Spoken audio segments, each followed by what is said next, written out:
जय जगन्नाथ समस्त को मो यूट्यूब चैनल पीएनबी मोटिवेशनल को स्वागत। आज मु गुरुत्वपूर्ण विषय रे कहबी, अनुरोध रखिबी वीडियो को शेष पर्यंत देखिबे। तो आरंभ करिबा। आजिर विषय वस्तु स्वावलंबनशीलता बा आत्मनिर्भरता। स्वावलंबनशीलता मनुष्यर सुगुण मानक मध्यरु अन्यतम। जो व्यक्ति निज गोड़े ठिया हुई निजर जीवन निर्वाह करुथाए से संसार रे धन्य। जो व्यक्ति अन्य उपरे निर्भर करे से जीवन रे उन्नति करि पारि न थाए। निर्भरशील व्यक्तिर जीवन रे दुख, अनुशोचना और अपमान आनी देई थाए। अपरपक्षरे स्वावलंबी व्यक्ति जीवनर उन्नत सोपान रे उपनीत होई थाए। आत्मनिर्भरशील व्यक्ति समाज रे आदर्श स्थानीय व्यक्ति भावे परिगणित होई थाए। आत्मनिर्भरता पाई व्यक्ति उद्यमी, साहसी, धैर्यवान, बुद्धिमान, शक्तिशाली और पराक्रमी हेबा आवश्यक। उद्यमः साहसं धैर्यं बुद्धि शक्ति पराक्रमः षडेते यत्र वर्तन्ते तत्र देवः सहायकृत। अर्थात उद्यम, साहस, धैर्य, बुद्धि, शक्ति और पराक्रम जहाँ पाखरे थाए ताकू ईश्वर मध्य सहायता करिथांती। उद्यमी व्यक्ति पराश्रयता को घृणा करे।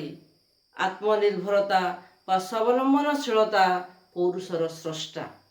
आरण्यक परिवेश रे परिवर्धित किरात बालक जारा आत्मप्रचेष्टारु ही महाधनुर्धारी होई पारिथिला। आत्मशक्ति रे विश्वासी व्यक्ति पौरुषर अधिकारी हुई। आत्मनिर्भरशील व्यक्ति भिक्षु परी अन्य पाखरे हाथ पताए नहीं। आत्मसम्मान ही ता पाई महान धन।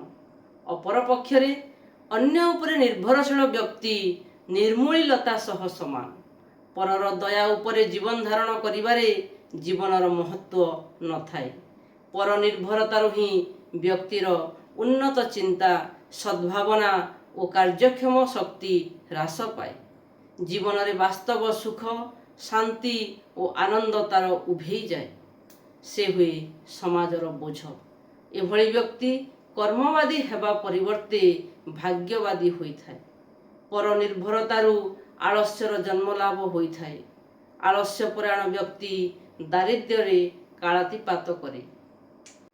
सफलतार चाबिकाठी आत्मनिर्भरता बा स्वावलंबनशीलता। स्वावलंबी व्यक्ति जीवन रे साफल्य अर्जन करे। उद्यमी स्वावलंबी व्यक्ति सिद्धि लाभ करे। एणु भाग्यवाद रे विश्वास करिबा अनुचित। कर्मठ व्यक्तिर प्रशंसा करी कवि लक्ष्मीकांत कहिछंती, कर्म करिबु अलस नुही, हेबु नाही निज धर्म द्रोही, जहा जीवु तुही करी, कर्म अनुसारे फल देवे तोते सर्व जानता हरि। जदि मो भिडियोटी आपण मानकु भल लागुची ताहेले आउ डेरी न करी सब्सक्राइब करि दियंतु। आपण मानक भल पाइबा मते आहुरी प्रेरणा जोगाइबो।